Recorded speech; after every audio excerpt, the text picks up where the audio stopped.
So you're off to Yale?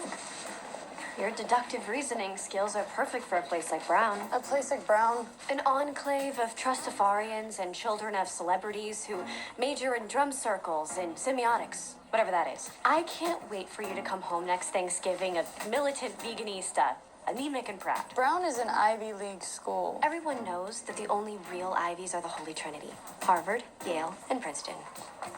I know you may find this hard to believe, but not everyone wants to go to Yale because not everyone wants to be Blair Waldorf. Not everyone can be.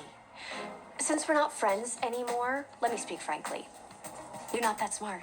You lack focus and discipline. Charm is all well and good, but in the real world, knowledge is power. You wouldn't make it past the first round of admissions at Yale, no matter how hard you tried.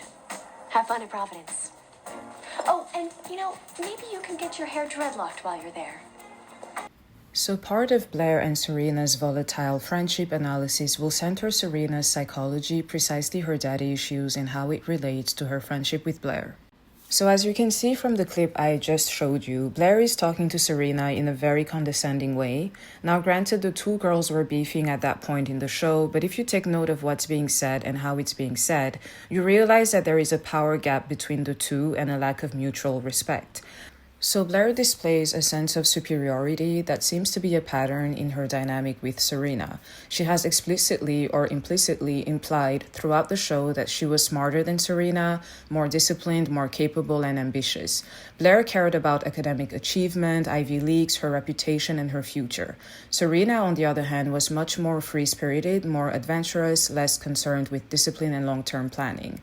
Those fundamental differences impacted their friendship in more ways than we think. But before talking about their interesting dynamic as friends, let's look into Serena's psychology, precisely why she allows Blair to talk to her or treat her badly. Serena always displayed a sense of passivity when it comes to Blair. She was very tolerant and forgiving of Blair's transgressions, betrayals, and manipulative schemes. She was often the first to initiate reconciliations after fights. She often tried to appease Blair and refused to abandon her or cut her off when Blair would really cross the lines at times. And although Blair had moments in the show where she truly stepped up as a loyal and protective friend of Serena, the earlier clip I showed you tells us that Blair generally feels comfortable disrespecting Serena. Now we are going to figure out why that is and the correlation with Serena's daddy issues. So Serena's biological father, William Vanderwoodson, had left Lily, Serena, and Eric when Serena was quite young. So he moved abroad and became largely absent from Serena's life and basically provided money without emotional presence. So Serena grew up with a consistently unavailable father. And this has shaped Serena's understanding of love, attachment, and trust. So this basically means that Serena probably internalized from a young age that love was supposed to be something that you earn, with difficulty that love was unreliable and permeated with inconsistency and complications.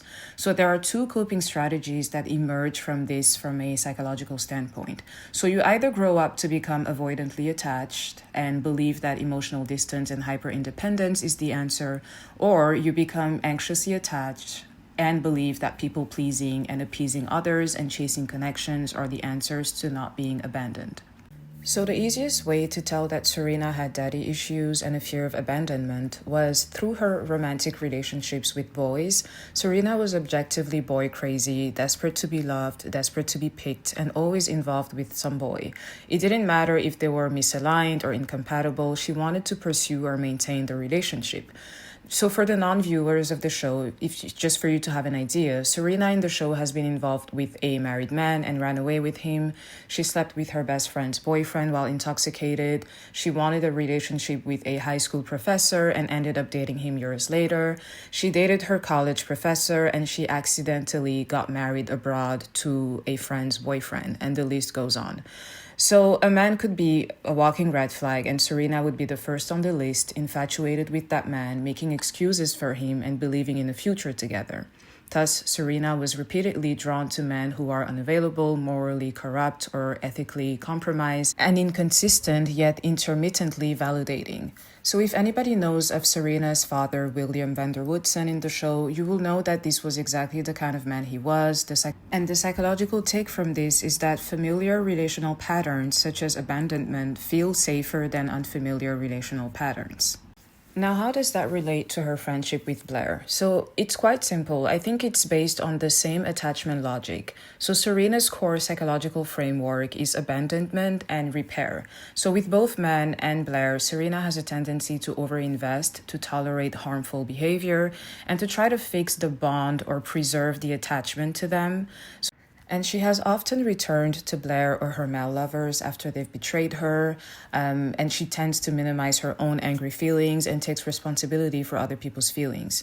So one interesting observation that I have always made in the show is that a girl like Blair would have never gotten involved with a man outside of her league and apologized for it, the same way Serena did with Dan, for instance. So this should tell you a lot about the fundamental difference between the two girls. So Blair usually knew what she wanted, she vetted the man, and she set boundaries. Serena, on the other hand, would be more receptive to anyone willing to give her love, and she would appease them and ignore red flags.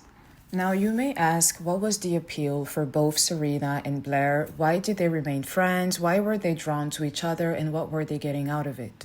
My psychological take is that the multiple conflicts Blair and Serena were having were actually being experienced as a bonding mechanism. So it may seem a bit dark, but the human mind does work in mysterious ways. And Blair would basically activate Serena's attachment system every time they would get into fights, and the fear of abandonment would be very much real for Serena. So Serena would then fight to maintain their bond or fight to fix it, because that is her psychological blueprint. So since Blair also had childhood wounds of her own, she would not only provoke and thrive in the chaos, but she would feel validated by Serena always coming back to her, in a way staying dependent on her. So remember that Blair needs control and dominance of some sort, so Serena is the perfect bestie she could ask for, because she had codependent tendencies. So in conclusion, Blair and Serena's chaotic friendship was representative of reattachment through conflict and a reenactment of their early relational patterns with their respective parents.